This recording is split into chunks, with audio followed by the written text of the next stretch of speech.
Good afternoon, ladies and gentlemen, and welcome to the Co-op Podcast, episode 128. I'm your host, Richard Bailey Jr., and today I'm joined by Mr. Gary A. Swaby. How's it going, Gary? It's going good, thanks. I'm enjoying my new Windows 10. I'm loving the interface and everything. Like everything is very neat and it looks great, and everything is easy to find now. So I love that. But yeah, That's good. besides that, I'm doing good. That's good. I'm glad that Microsoft finally learned how to count to 10. Um, we also have Mr. James Lugo. How's it going, Mr. Lugo?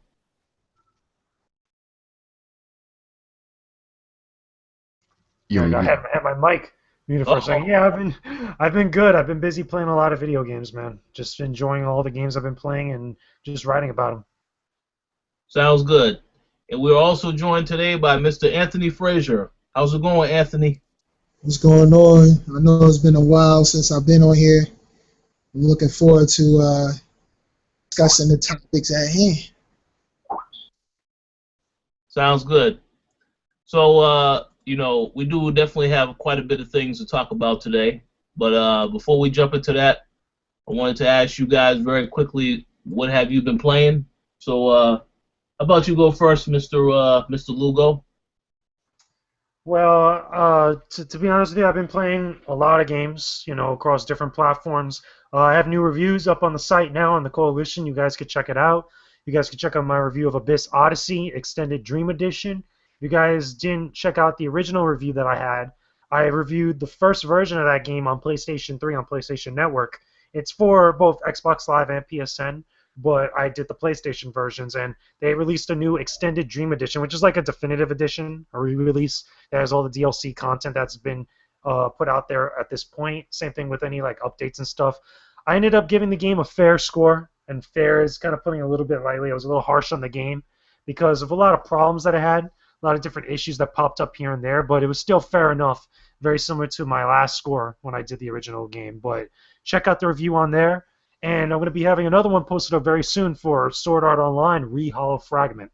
So, I'm not going to talk about it now until the review is up, but look for that very, very soon. Other than that, just been playing Smash Brothers, playing Destiny, and just enjoying a whole bunch of other games. Sounds good. How about you, Gary? Well, of course, I've been playing Destiny, but I also played God of War 3 Remaster, which I reviewed on the site. And shouts to Seth in the comment section because he pointed out on the last show that I was a bit harsh on God of War 3 Remaster, and I still don't think it's worth the price that it is. But I will say that playing it in 60 frames per second is a big difference. Like it's less frustrating to play because obviously the game is like all combat, and it it relies on button inputs and stuff like that. So playing at 60 frames per second as opposed to like 35 frames per second on the PS3 is a big improvement because now you can actually get your moves off the way you intended them to. So yeah, that's one positive of the game. That's the main positive of the game, of the remaster. So I'll give them that. But yeah, I still don't think it's worth $40. I think it is. I think considering the game's like 5 years old now, it could have been a little bit cheaper. But yeah, that's it. Just those two games. Sounds good. Very good explanation. So how about you, Anthony?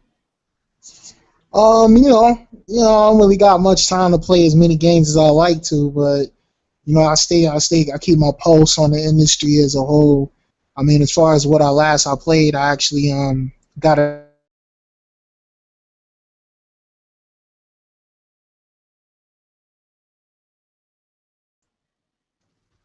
Whoa, is that me or is it technical difficulties? I think we lost him for a second there. I got a chance to kind of try a little bit about. Can you guys hear me?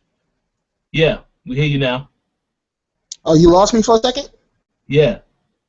I was saying basically the Evil Within and Alien Isolation is really what I've been playing the most. Ah, that's cool. Yeah, I still need to I still need to play Evil Within. Haven't done it yet, so gotta check that out. All right, so what I've been playing, of course, some of the same things: Mortal Kombat X, a little bit of some of the Tomb Raider Definitive Edition. But I also played a game that's coming out tomorrow, and we actually have a review that's going to be going up for that game this week. It's a game called Submerged. It's made by Uppercut Games. This is a couple of guys that used to work on Bioshock. It is the best way to describe it. It is a combat-less adventure game with puzzles. Can't be fooled by that game at all. It's actually a very good game. Very simplistic, but also just a very contained experience. It's just about a girl that has a younger brother that is wounded, and she basically has to care for her brother. She has to, basically, search a. Basically, it takes place on a city that's full of water. It's like a submerged city, and she has to use a boat to go throughout the environment and look for different things to help her brother. Yeah, I mean, it's hard to explain, the way I explained it, but it's a very simple, great game. And like I said, we have a review that's coming for the site on that later this week. I also have something I'm writing up about that as well. So make sure you guys check that out this week. Definitely give it a chance. You may be surprised what you actually play. But that's pretty much all that we've been playing for this week. Figure we're going to jump right into the topics because, as I said earlier, there's quite a bit of things to discuss. So let's go ahead and let's start with a topic that we touched on last show, but of course, now more has come out about that, and that is the fact that the Street Fighter beta has been taken down indefinitely due to server issues, due to all types of issues with the online multiplayer. So I think you know more about this than I do, JJ, so please feel free to tell us what exactly is going on with this, and how do you feel about the fact that this beta is now inactive for the time being?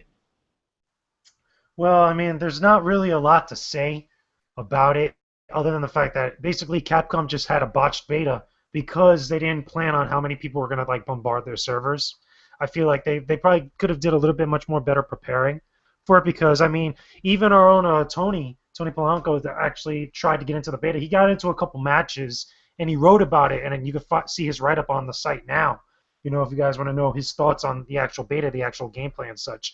And to be honest with you, I think at this point, Capcom's just better off just releasing just a short demo that allows people just to play the game, like I guess like about 3 or 4 fights, or allow people just to play like local multiplayer or something like that in order to kind of like really see what the game is about.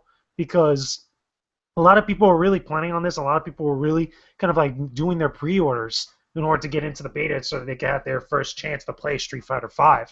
And now most of them either they probably didn't get to do so, or because of like all the crappy issues or whatnot, they were probably on their consoles waiting for a long time and just weren't able to actually play. So it does kind of suck, but I mean, hey, what you're gonna do? I mean, it's a beta, and problems and issues are bound to happen. At this point, are they maybe better off not releasing another beta afterwards? I mean, some might argue, yeah, because they want to play the game. But at this point, I think it's just better off just focusing on just finishing the final game and then just get to that point where I think we could get a solid release date and just give us the actual final product. I mean, I'm not too upset I didn't get to play into the beta. I mean, again, really a beta is just like the first kind of like, go around with the game. And again, there's going to be issues, but just focus on finishing the final game now at this point. Yeah, pretty much. What do you make of this situation, Gary? You said, do you think this game is still worth? Would you say that you're disappointed to hear that this beta is having these issues? Will it in any way, prevent you from pre-ordering the game, or what do you think about this situation? Well, I'm definitely not pre-ordering the game, but I mean, it ruins like my confidence for the game because first they had issues putting Ultra Street Fighter 4 on the PlayStation, and now this beta is just like a catastrophe in itself. So it's like, why are we looking forward to the game now? Like, obviously they keep having issues with it. I don't know if it's because PSN is difficult for them to work with, or if they're having general issues with the game itself. I don't know what the problem is, but I know that this beta is a huge letdown. I was actually, relying on this beta to kind of judge the game, like see what the reception is to the game and everything from people like Tony and Mike A, and other people that are in the beta and everything. But now, it's gone. So, we're not going to get any of that kind of feedback. And even if they do manage to bring it back, it's going to, the damage has kind of been done a little bit. Like, we're going to remember these two bad incidences that happened with, Ultra Street Fighter 4 and the Street Fighter 5 beta.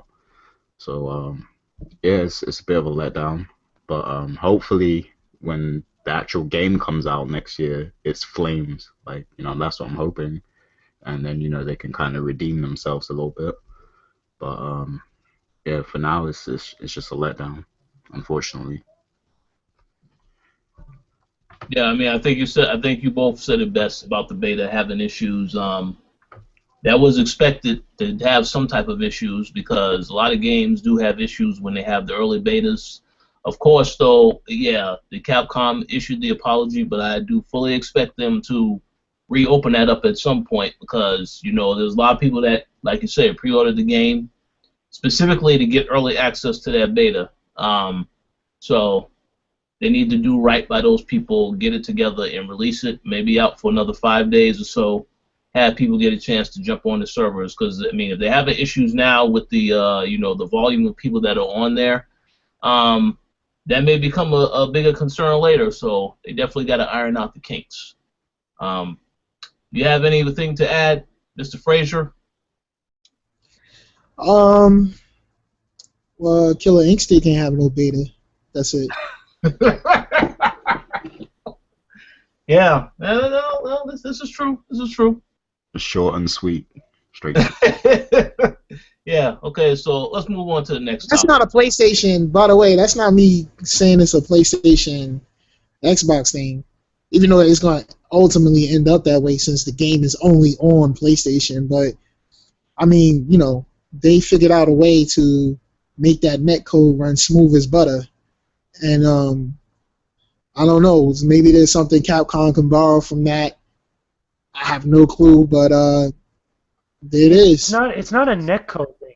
The problem is that, again, it's a beta. It's just like, again, in its early stages of development, so you can't really blame it too much on the netcode. It could just be under preparedness, for as many people that were going to jump on this. I don't think that Capcom really counted on so many people to really kind of just bombard their servers like that, even though, it's Street Fighter and it commands such a huge audience worth of people that are just going to jump into it just because it's Street Fighter. I mean, that's the reason why I don't know about that, man. Because they had a lot of pre-orders and there was a lot of hype surrounding the announcement of it, of the game. There's a lot of people playing this game that's interested in this game now that was never interested in fighters before, just because of its special situation now. So I don't know, man. I don't know if they I mean, they had to anticipate it, but yeah, man, you present a good argument, definitely. I'd like to make a real quick comment, and then we'll move on to the next topic. I think what you said, JJ, about the unpreparedness, I do believe that they maybe felt like they were maybe rushed to come up with a date for this beta, because think about the fact that there's not really that many exclusives coming out on PlayStation 4 this year. If you want to give people a reason to think about games that are coming out later down the road, you may say, well, yeah, let's drop that beta now, when really that beta probably could have waited until later in the year, where it would have probably been, they could have probably had a lot more things in place where it would have ran a little bit better. But I don't know. I do think I would have been better without a beta, to be honest with you. I mean, none of the other Street Fighter games, as far as I know, had betas like that. I mean, yeah. And it's very almost kind of rare now these days where you see a fighting game really get a beta. That's what I was going to say. Just kind of like test stuff. That's what I was going to say. You were right. Am I so weird for not ever realizing that fighting games did betas? Like, I don't know. Like, I was like, maybe I'm just out of the loop. Here's the thing: other fighting games really haven't done that. I mean, they've been demos, I believe, in some cases. But again, they haven't really gotten a multiplayer online beta like that at this point. And I think that it would have been better without it. just focus on just finishing the game, fine-tuning it. Have your closed place, was it alpha testers or whatever, and just make the game solid like that. I don't think that they really needed to kind of devote so much attention and kind of resource and energy into something like this.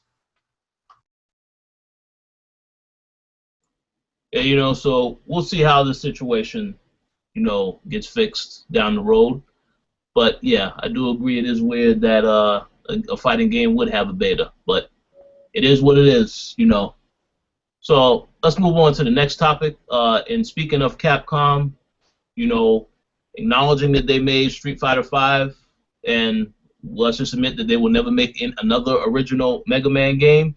Let's go to somebody that is making a Mega Man game with a different name, Mighty Number 9. Now, the last show we said that it may possibly be delayed. Well, yesterday, some news dropped that confirmed the game is coming out in 2016. It pretty much said that there were a lot of placeholders that, said that it's coming out in 2016. And then when they contacted a few of the places, because this was a report that was on Game Informer, they contacted a few places, and they said, well, the publisher gave them the date as a placeholder, and they did not mention anything about 2015. Now, meanwhile, while this is going on, the company behind the game has another Kickstarter going on for Kick Ash, which is starting to draw, a lot of concerns over what's going on with this, because they haven't addressed and come out and said yet that the game is outright delayed. This game started out as a Kickstarter, Mighty Number 9 did, and it may miss that deadline now of when it was supposed to come out. So what do you guys think about this situation?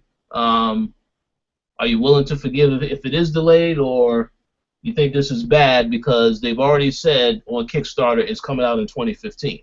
I mean, if they said it on Kickstarter that supposedly it's coming out in 2015, I mean, that's the only real info we got at this point, besides all the investigative journalism that people have been doing. Until they finally make a statement on when this thing's coming out, we really shouldn't be getting all up in arms or whatnot. If it's delayed, I think it's a good thing, because then that game's going to be even more solid, because it's Inafune, and Inafune knows how to make good games. He knows how to make that style of genre, and we should have faith in him. As far as the other one, Kick Ash, I mean, I did a little bit of reading into that other Kickstarter, and to me it's a little bit suspect. It's a little bit shady, because a lot of the wording and a lot of the stuff that's in it is just all over the place. And it sucks because it is Inafune, and it is associated with him, so that's a little bit of a shame. But, I mean, I just find it strange where the Kickstarter, openly comes out and goes is that, okay, this Kickstarter is for the prequel, or the prologue to the actual main story, and if we reach this goal, then we'll also do the main story. Like that, there's a lot of weird wording in there and a lot of funny kind of like stipulations in there that just doesn't make sense, and it just doesn't sound that all safe. So I mean, it's whatever. As far as Mighty Number 9 is concerned, if it's delayed, it's delayed, and that's fine. It could be a better game if it gets delayed. Yeah, agreed. Any other thoughts? Yeah. I mean, Oh, you go ahead. Go ahead. You want to go, Anthony?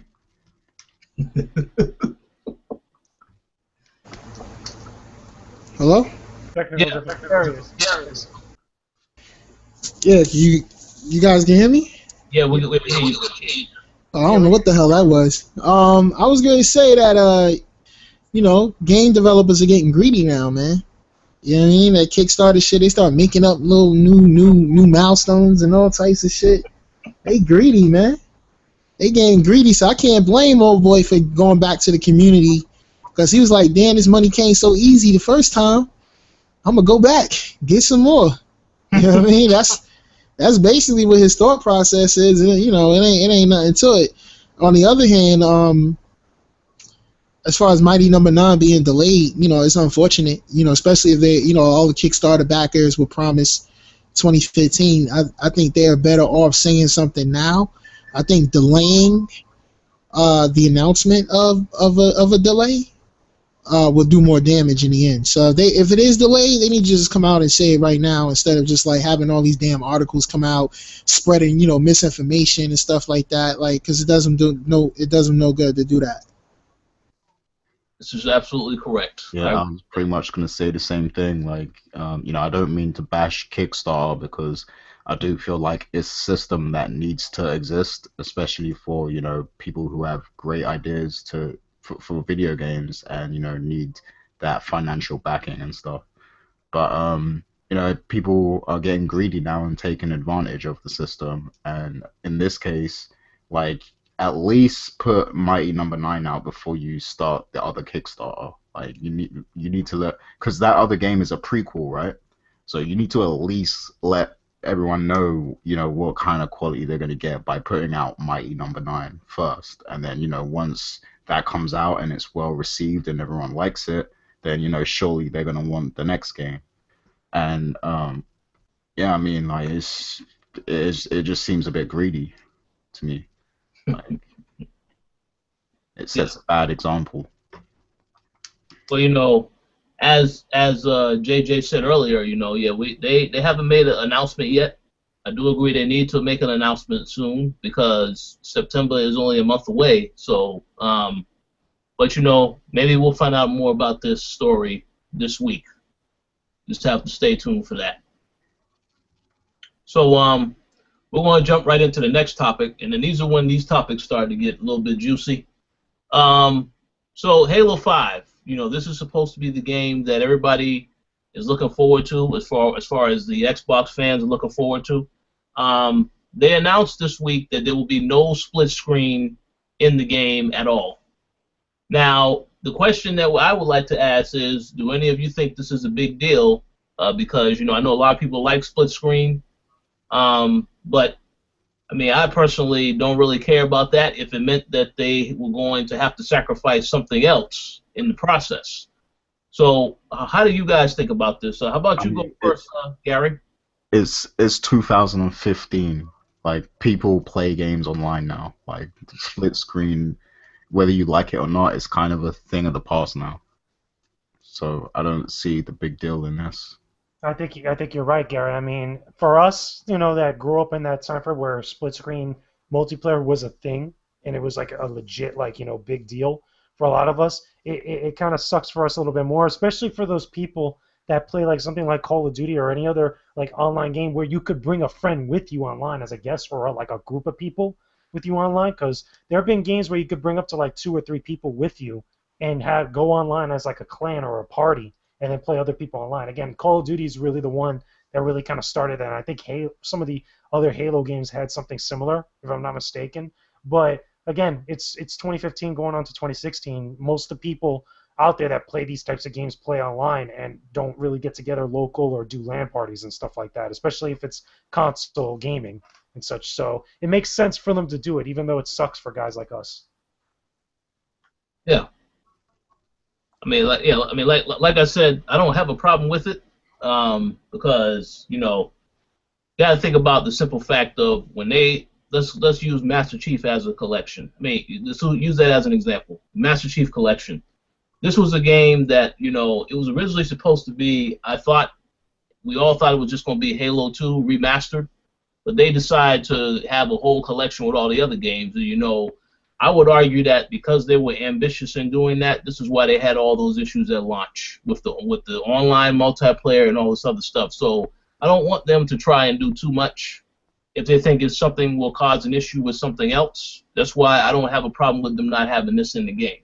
I think you're right, Rich, because I think at that point they got such bad flack from everybody for Master Chief Collection, because it wasn't just that they were ambitious putting all those games together. There were a lot of other factors that contributed to that. So I think that 343 has a lot of eyes on them that are like really scrutinizing them. So any little thing they're going to get picked apart for when they finally release this game and something's wrong with it. So it's better for them, at least at this point, to be a little bit safe and just focus on the key important things that are going to matter by the time that game comes out. Exactly. Any thoughts on this, Anthony? Man, I mean, it is what it is. Like, I can understand how some people might be a little heartbroken over it because it's like a Halo tradition. But I mean, I remember seeing a thread on this online on several forums, and mad people was acting like it was a deal breaker. Like, oh, no Halo for me. Too bad I was looking forward to Halo. Like, the fuck? Like, That's such bullshit. Like, yo, whoever said that ain't planning on playing Halo in the first place. You know what I mean? Like, that's how you can tell who's really a Halo fan. How the fuck is split screen a deal breaker for Halo? You know, like, I can understand how it's heartbroken, it's bittersweet, but it's not, you know, it's not, I don't think it's a big deal. So, move on. Exactly. I But agree. also, like with co-op like stuff, I mean, fighting games are great for co-op because you know you can have someone with you, you can play against them, you know, it's cool. But like when it comes to like first-person shooters and stuff, I always found like playing split-screen co-op on, you know, with a shooter to be kind of awkward. I don't know if you guys feel the same, but I never actually liked those experiences much. I Anyway. understand where you're coming from, and I totally get why you would probably feel like that. I felt a little bit like that at first, such, but like there's always that appeal, like okay, I feel like go jumping online, but I also want to have my brother or my boy play with me and just go on there and just mess people up. So there's still a little bit of a charm there for having that. Or again, was it online co-op where you're playing like through Halo Legendary or something like that? There is still a charm there, but I totally see what you're getting. Yeah. Yeah, because you know it takes up, you know, screen real estate gets smaller if it's split screen. But yeah, you are right. There is a charm there, but you know, again, this is something whereas you know I don't really think too many people are going to really be concerned about this. To so much so that they won't get the game. That's ridiculous. That doesn't make any kind of sense. Yeah, I don't think it hurts the game at all, and you never know, it might even like enhance the game. It might make it better. The fact that it's not in. So Oh yeah, I agree. yeah. I agree. You know, we'll see. Feel free to let us know in the comments section what you think about Halo 5 split screen, whether or not you think this is a bad thing that it's not in the game. So we're gonna move on to the next topic.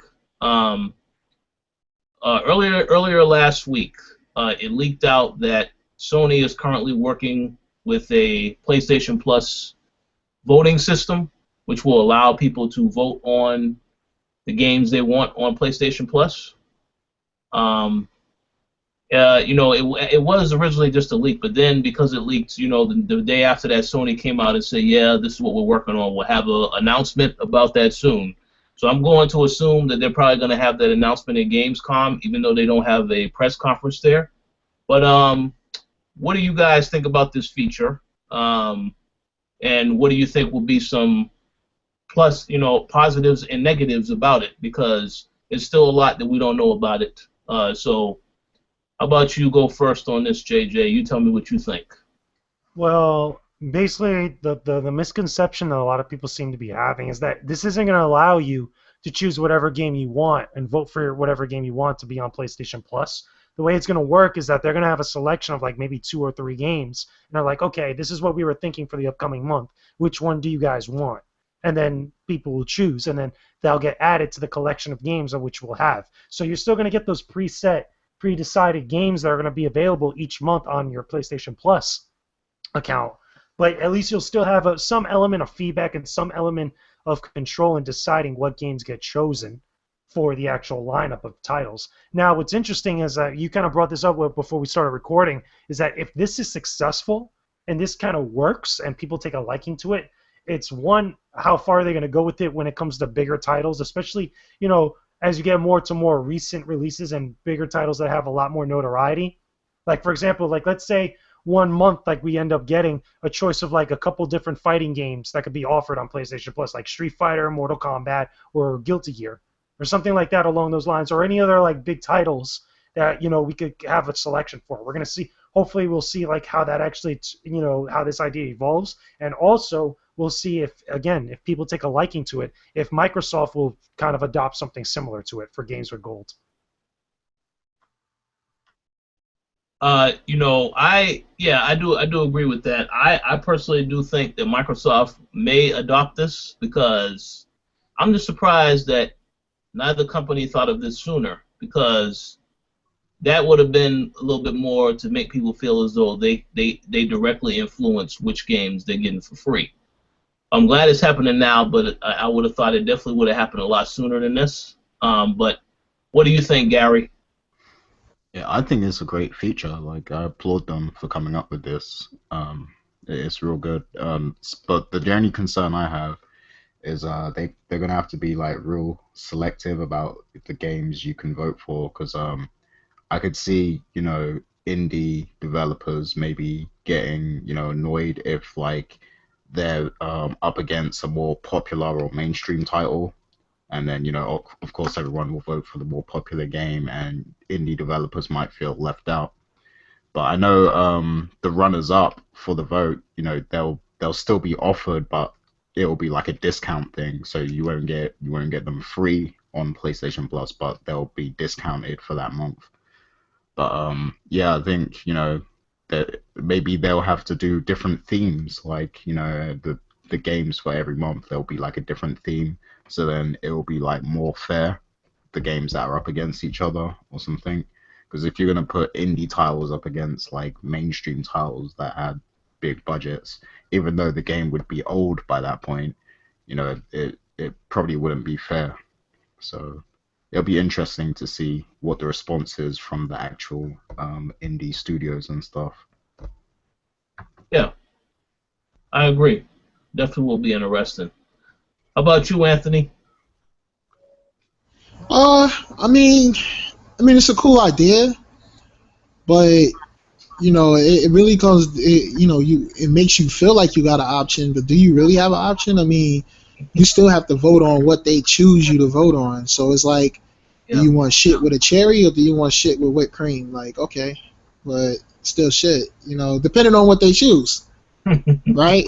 So I'm just saying, like if it's good games, that's what's up. But if it's not, it's like, who cares? I mean, honestly, like I still think it's a dope feature, but I feel like it's just another one of those little things that Sony does to make their platform pretty cool. So, I mean, I welcome good features like this, definitely. But overall, it still doesn't like like I said before, like if the choices aren't good, it doesn't really matter at the end of the day. Yeah. Yeah. Yeah. I agree with pretty much everything you all said about the feature being good. The limitations, the positives and the negatives. So we'll see. When they actually formally announce it, which, as I said, again, it probably is this upcoming week. They'll give us more information, more details about what they're planning for this, and then we'll see where it goes from here. But yeah, we do give them props for that at the very least, because yeah, that's important. So now we have a very big topic to discuss. Next week is Gamescom. Um, we already know some things about Gamescom. We know Microsoft is going to have a press conference. We know Sony will not be there, but there's a couple of their games that will be there. We know EA and Square Enix, I believe, are both going to have a conference as well, and talk about a few things. So I wanted to ask you guys if you have any predictions. First, for the actual Gamescom show itself. I want to also get to talk about Microsoft as well, but for the Gamescom show itself, do you think, what type of things are you expecting to hear? We know Mafia 3 will be talked about, but is there anything else that you guys are hoping will be mentioned or you think will be mentioned? How about you go first, Anthony? I have no expectations outside of Microsoft, bro.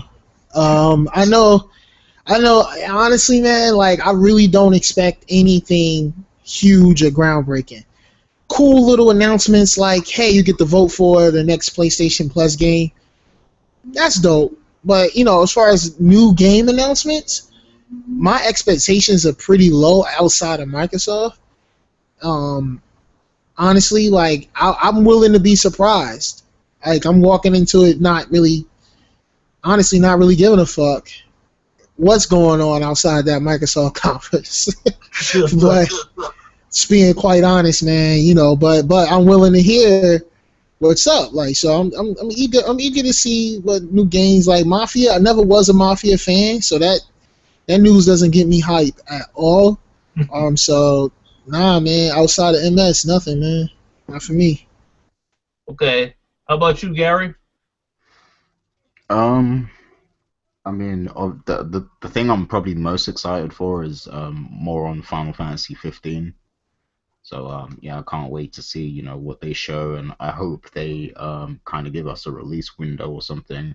My prediction is that the release window will be fall 2016 in Japan, and then perhaps the game would come out in spring 2017, you know, over here and in America. So that's my prediction for that. As far as EA, I expect them to show a lot of like Star Wars Battlefront stuff, probably. Um, I don't really have much more expectations outside of that, like outside of those, really. Like Anthony, I'm willing to be surprised. So yeah. That sounds good. How about you, JJ? Well, again, I share similar mindset with Gary. I think a lot, and pretty much it's been known for a while. A lot of the games that were not at E3 is what's going to be shown at Gamescom for a lot of these companies. A lot of games from Microsoft, including Quantum Break, Scalebound, probably Crackdown. A couple different games here and there. Not just Microsoft, but just a bunch of different companies. For Square Enix, they already pretty much were open about it that it's going to be a very heavy Final Fantasy 15 showing. They're going to hopefully reveal new details, if not new gameplay for the game, outside of the Episode to Sky demo. As far as a release date or a release window, I'm a little bit more skeptical about it than maybe Gary is. I can understand maybe getting something towards the end of next year, for fall or holiday 2016. That would be kind of interesting. But I remember reading and hearing at like some point here and there about a worldwide release for some of their titles that Square was talking about, specifically for both Final Fantasy 15 and Kingdom Hearts 3. Now, with Final Fantasy 15, obviously that one's had a lot of traction behind it and a lot of publicity and stuff like that. So I wouldn't be surprised if something like that happens. But I could still totally see it happening where Japan still gets it first and then we get it a couple months later. But as far as like an exact date is concerned, I don't think we're getting it anytime soon. Maybe fall 2016, like what Gary said, if not, into 2017. Because I really think with Square specifically, we're going to get one big major release that we've been waiting for every consecutive year. So obviously, first we're going to get Final Fantasy 15, and I think the following year we'll get Kingdom Hearts 3, and then the following year we'll get the Final Fantasy 7 remake and such, because those are all big titles that everybody's been waiting on, and that they have a lot of, people that are highly anticipating it. And I'm pretty sure Square's not going to want to have two of those games in the same year, because they're going to want each of those games to have their shine because of how big they are. So, I mean, that's my thing about Gamescom. We'll still get like little cool, neat little announcements here and there from a variety of different games, specifically a lot of European developers, getting some stuff, again, from Sony, even though they're not going to have a huge presence like the other companies, for stuff like Horizon, if not a couple other games here and there. It'll be interesting to see what little nuggets come out of Gamescom this year. Yeah, definitely. Pretty much like most of you guys. Well, I don't really have any. I'm not really expecting anything else outside of the Microsoft show. Yeah, I do agree. We will hear more about Horizon, because I know they confirmed that already.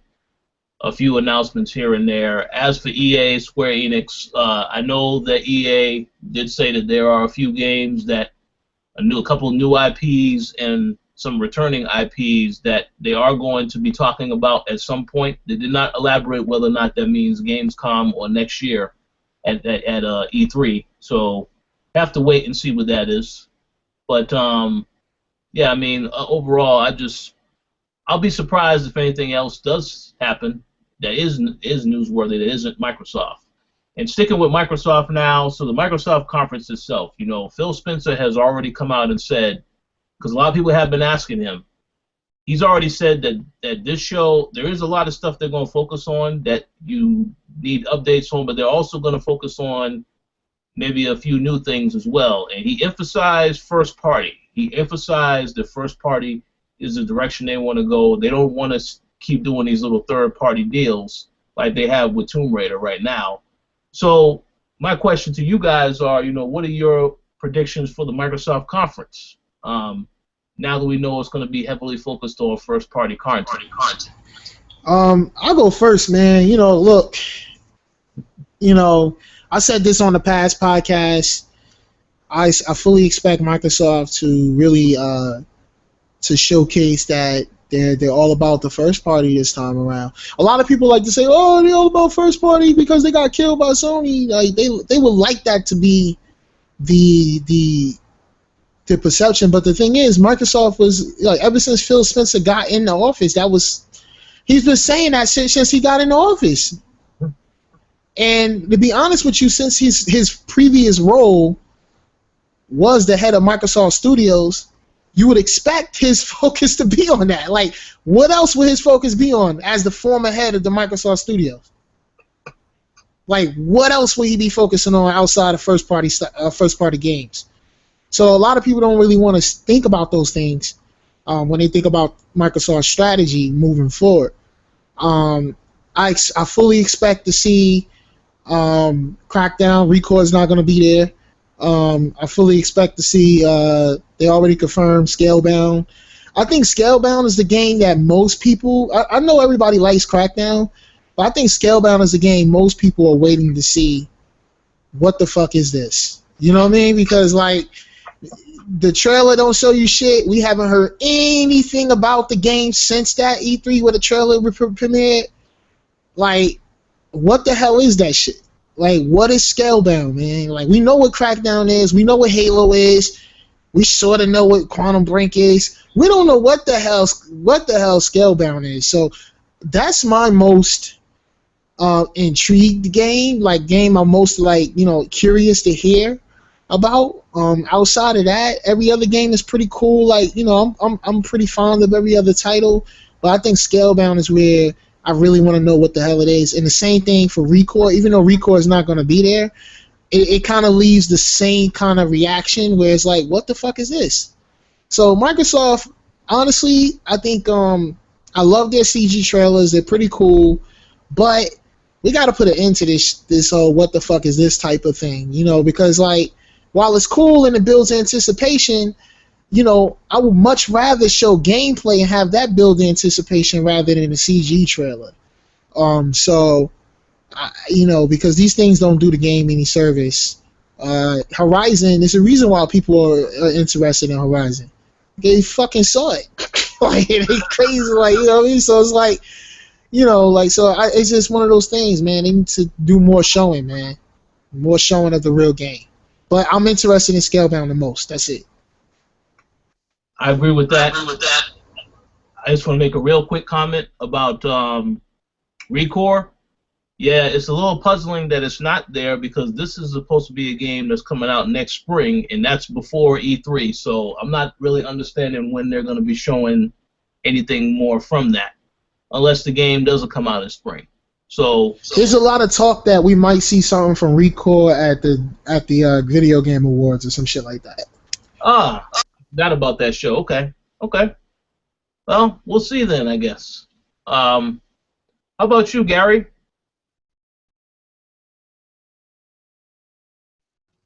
Oh, my bad. Yeah, I really want to see Crackdown. Like, that's the thing I'm most excited for in terms of, the Microsoft conference. And like Anthony said, I'm definitely interested to see what Scalebound is. So I hope, we see a lot of gameplay for that. Quantum Break, it's good that we're getting a release date finally. I'm not really excited for the game. It doesn't exactly make me want to buy the system or anything, but it will be cool to finally see that game come out sometime soon. So, and I'm sure they'll show a lot of new exciting stuff from that. Is there anything else that they've confirmed will be at the show besides those? Well, they did. Well, one thing Phil Spencer said is there will be game reveals at Gamescom as well. So we might see like Twisted Pixel or some other studios that work with Microsoft kind of reveal a game. But who knows, man? Maybe it might be a Megaton. Who knows, man? A lot of people are speculating that Rare might actually have another game in works, and that will be revealed. So.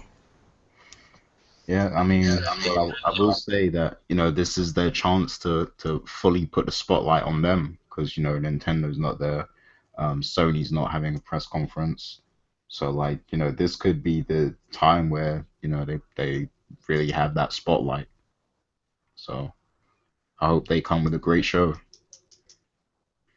Hey, and I'd like to make a real quick comment based on something you just said about Rare. It's worth noting that the Rare Replay game comes out the exact same day as that conference.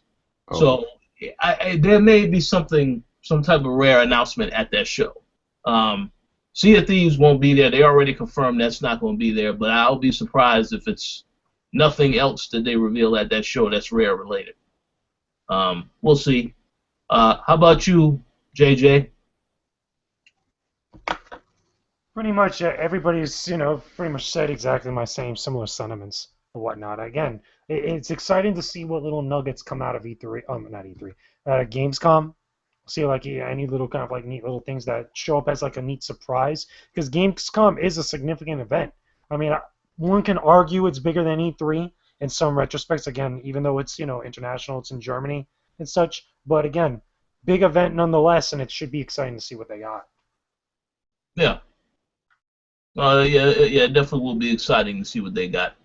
Only thing I would add on top of that is, I look forward to Quantum Break, hearing more about that. I do understand that, the game may not necessarily be for everybody, and it's actually a little bit of a different direction than how they initially wanted the game to be, because they have the TV show playing into that. They was going to play off the fact of the Xbox being an entertainment system, but they went in a totally different direction with what the console is now. So I'll be interested to see how they make that work. I look forward to, of course, Crackdown, Scalebound. Yeah, I don't know what Scalebound is either, so I am one of those people that is wondering what is this game, and hopefully we get more information about that.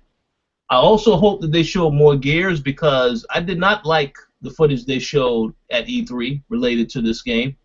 They obviously need more time to work on the game, but if this is a big holiday game for next year, we'll probably see more from it at some point. Maybe not Gamescom, of course, because not that much of a time gap between E3 and Gamescom, but definitely want to see more of that game, because I wasn't impressed with what I saw. And I understand this is a new direction, but yeah, I need to see more to see like, okay, yeah, this is something that you want to get hyped for. But overall, it's going to be a fun show. Definitely looking forward to all the festivities, whatever they show, and I hold Phil to his words about first party. I want to see nothing but first party stuff. I don't want to know about games coming out this year that are third party games. No, we don't need to know about that. Let's just talk about the first party stuff that's in development.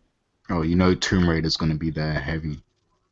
Well, yeah, Square Enix. They better not be at that Microsoft show, though.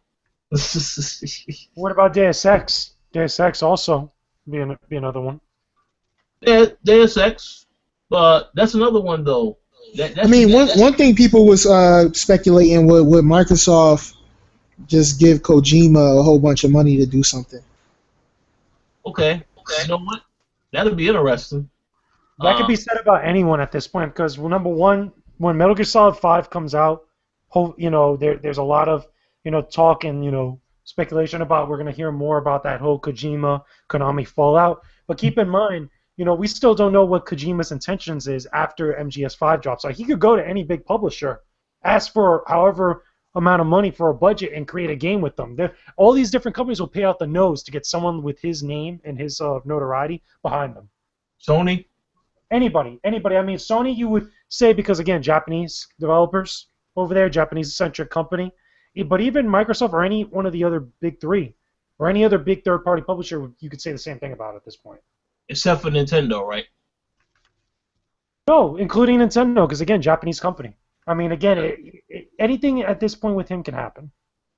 Well, it's going to be very interesting to see. I think that that whole fallout between him and Konami, you may see something like that similar in the game itself. But that'll be interesting if that is how it turns out. Very entertaining. But yeah, I mean, it can go in any direction. So we'll have to wait and see. Like I said, the show is this upcoming week, so we'll definitely have a lot more to say about that. Make sure everybody comes to the site and checks out all the stuff that's going on with that.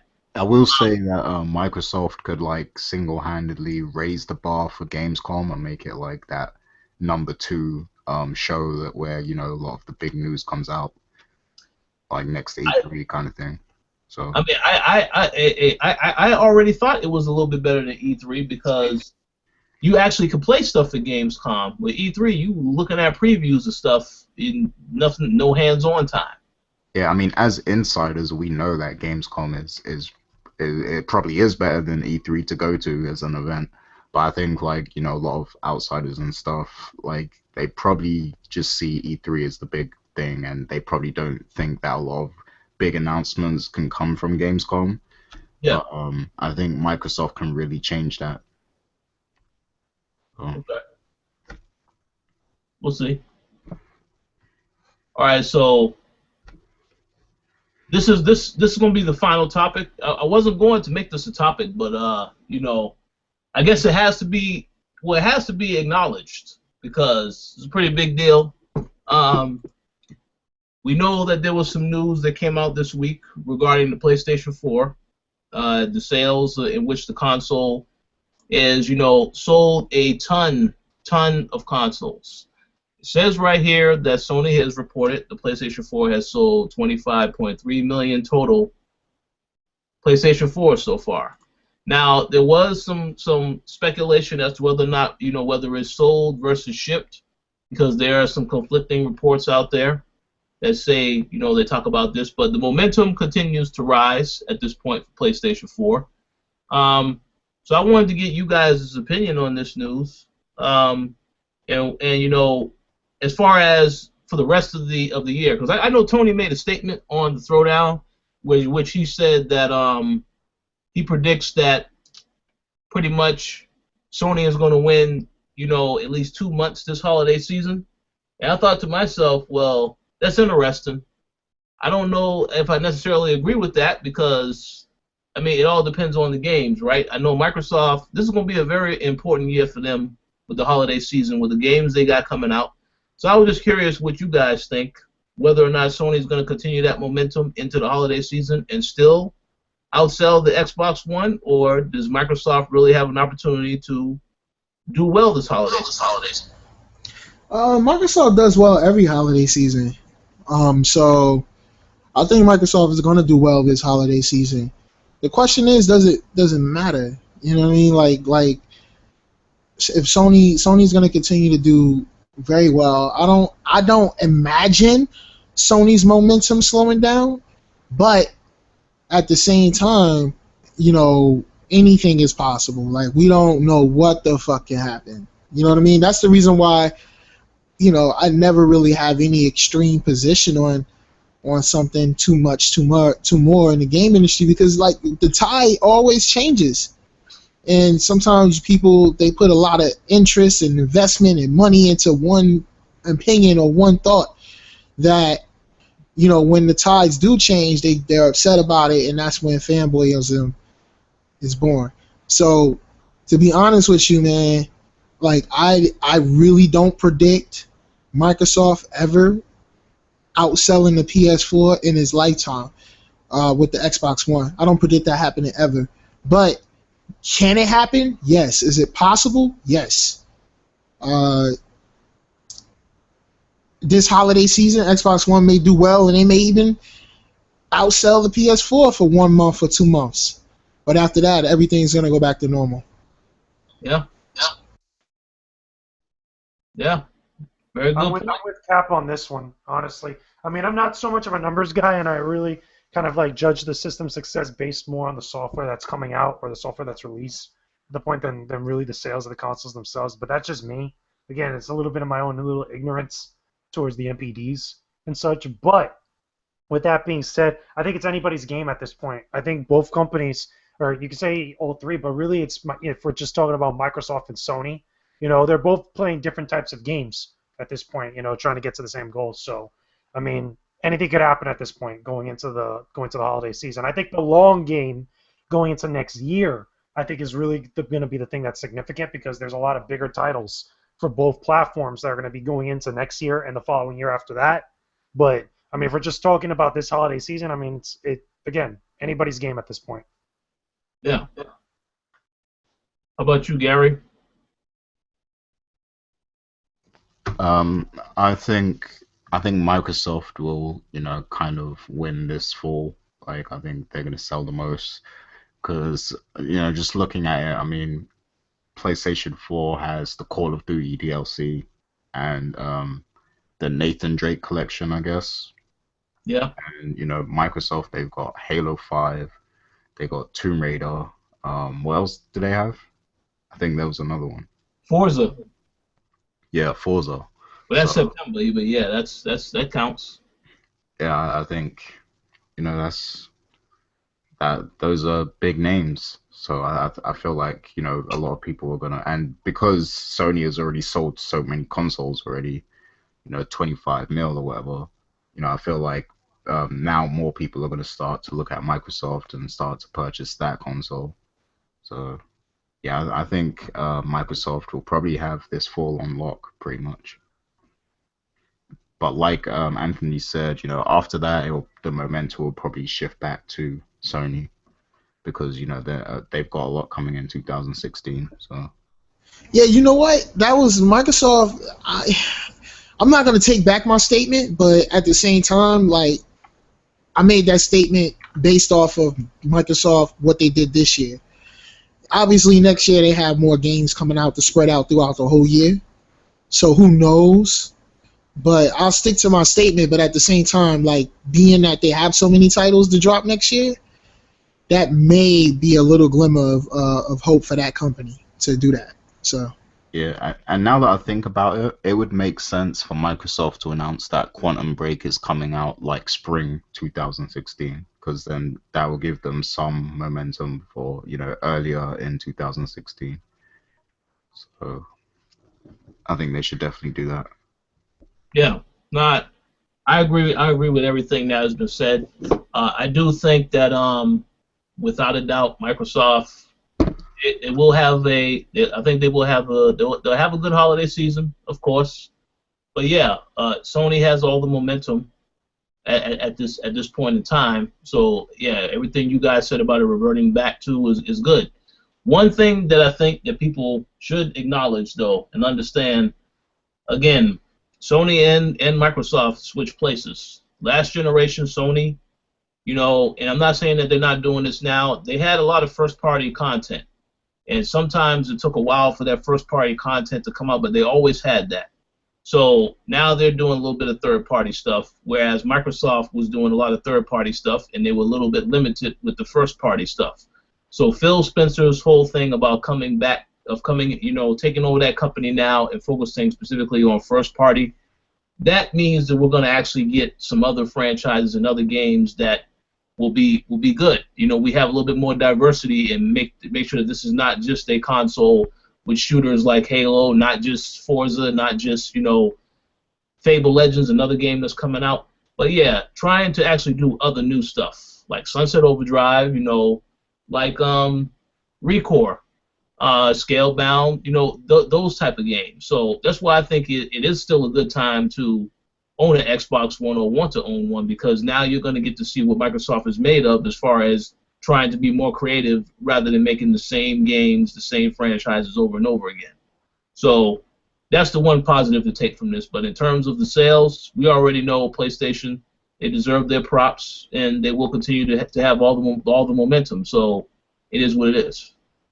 But that's all I had to say about the topic. Any final words on this topic? Or we all set? I'm good. Yeah, I'm good too. All right, cool. So that concludes this week's episode of the Co-op Podcast. We thank all of you guys for listening and joining us on this week's show. You guys have any shout outs or final words you like to give? How about you go first, Anthony? yeah, man. Shout out to anybody who's out there chasing their dream, man, and not giving up, man. Don't quit on yourself, man. Keep it going. So and we got our tech conferences coming out, Tech 808. So if anybody wants to come out and get inspired, make sure you come out to my conferences, and you can get information on that at tech808.co. And that's it, man. Sounds good. How about you, Gary? Final words, shout outs? Yeah, I just want to shout out Seth, Charles, Corey Dillon. Did other Zinc comment on last episode? I don't remember seeing his name, which is kind of surprising. I believe he did comment. Let's see. Well, continue. Yeah, shouts to him too, but it shouts to everyone who listens to, all the podcasts on the site, whether it's the Throwdown or the Co-op or Baby in the Beard, shouts to all the supporters. And shouts to you guys. That's about it. Thanks. How about you, JJ? Just really shout out to the fans and shout out to all the viewers and listeners that keep coming back to the site, supporting the site, keep allowing us to do what we love to do, and keep allowing us to bring you guys some good content. You guys are the best. You keep us positive and keep allowing us to check out and keep doing all this cool stuff for you guys, so that way we can keep entertaining and keep informing you guys on everything pretty much about the world of video games and entertainment, pop culture and stuff. Shout out to all the supportive people in the comments section too. I know I got a couple choice words not too long ago in my Godzilla review, which was kind of funny, but shout out to the people that were actually understood where I was coming from. And same thing with all the other reviews that you guys leave comments and you guys leave feedback, about the site and all the different stuff that we have. So keep coming back. We'll keep bringing you guys some great content. Definitely. And I also like to give a shout out to the fans, the commenters, those that continue to visit the site. We really do appreciate your support. I want to give a personal shout out to the Throwdown show, and in particular the guests that they had on this last episode, Mr. Will Wiggins. They had a very great conversation about, if you have something you want to do, just do it. Not really worrying about what anyone else is saying or, anything to delay the process further. I thought that was awesome because I have quite a bit of things that I've been holding back on doing, so that was motivational to hear. So if any of you guys are listening to this show and you haven't checked out the Throwdown, you definitely should check out that episode. Great conversation, but again, that message of just doing it, I thank them for putting that out there because, it's very motivational that way. Also want to give a shout out to the Baby and the Beard guys because they were able to also have a milestone week, and they got to interview Brett Booth, he's currently the artist on Flash. So that's a pretty big deal. Again, if you haven't listened to that podcast, you might want to check that out also. But shout outs to them. They did a great job with that. And again, I thank all of you for coming to the site, checking out the videos, checking out the podcasts, the editorials, reviews. We got some more stuff coming because a lot of games are starting to come out now, and the summer is almost over. So stay tuned. We got some exciting stuff for you guys in the future. And make sure you come back for Gamescom. We'll have a lot to say about that. But until then, have a great evening. We'll talk to you guys later.